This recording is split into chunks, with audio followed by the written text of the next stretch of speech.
America से लेकर भारत तक सुनीता विलियम्स की सकुशल वापसी का इंतजार हो रहा है। प्रार्थनाएं, दुआएं की जा रही हैं।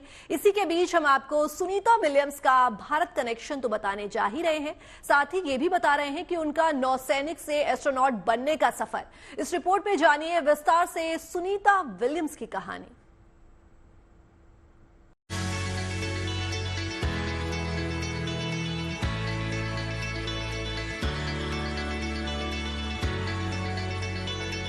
सुनीता विलियम्स एक ऐसा नाम जिस पर अमेरिका ही नहीं भारत के लोग भी गर्व करते हैं। सुनीता विलियम्स ने अंतरिक्ष क्षेत्र में वो मुकाम हासिल किया है जिसे हासिल करना बिल्कुल आसान नहीं था, लेकिन उनकी मेहनत और उनकी लगन ने उन्हें वो स्थान दिलवाया जिसकी वो हकदार हैं। सुनीता विलियम्स का 1998 में एक एस्ट्रोनॉट के रूप में नासा ने चयन किया था। ट्रेनिंग पूरी करने के बाद उन्होंने रूसी अंतरिक्ष एजेंसी में काम किया और वहां से पहली अंतरिक्ष यात्रा भी की। 2006 में उन्होंने अपनी पहली उड़ान भरी। सुनीता ने नासा के साथ अंतर्राष्ट्रीय स्पेस स्टेशन पर मिशन करने के लिए अपना सफर 2012 में शुरू किया था।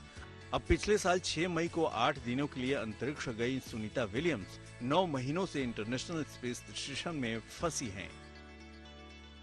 सुनीता विलियम्स का जन्म अमेरिका के ओहायो में 19 सितंबर 1965 को हुआ था, लेकिन उनके पिता दीपक पांड्या गुजरात के मेहसाणा जिले के एक भारतीय मूल के न्यूरो एनाटोमिस्ट थे, जो 1958 में अहमदाबाद से अमेरिका आकर बस गए थे। उनकी मां उर्सुलाइन बोनी पंड्या एक स्लोवेनियाई अमेरिकी थी। उनके माता पिता मैसाचुसेट्स के फॉलमाउथ में रहते थे। वो 3 बच्चों में सबसे छोटी है।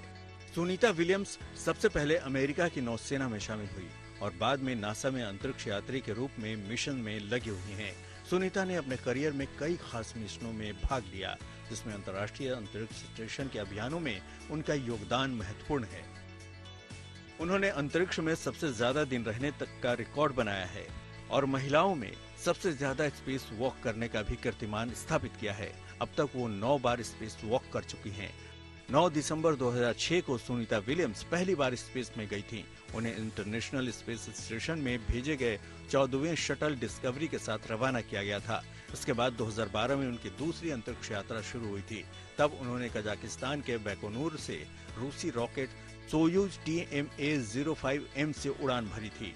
अपनी तीसरी अंतरिक्ष यात्रा के लिए 5 जून को वो सिर्फ 8 दिन के लिए मिशन पर अपने साथी बुच विल्मोर के साथ अंतरिक्ष में गई थी, लेकिन स्टार लाइनर में तकनीकी खामी की वजह से दोनों वापस नहीं आ सके। दोनों पिछले 9 महीने से इंटरनेशनल स्पेस स्टेशन पर फंसे हुए हैं। अब इंतजार है सुनीता विलियम्स और उनके सहयोगी बुच विल्मोर की सकुशल धरती पर वापसी की, क्योंकि उनके अंतरिक्ष से लाने की कोशिशों पर लगातार पानी फिर रहा है। अब एलन मस्क के नेतृत्व में नई कोशिश शुरू हुई है और उम्मीदों के पंख लग गए हैं। Bureau report, good news today.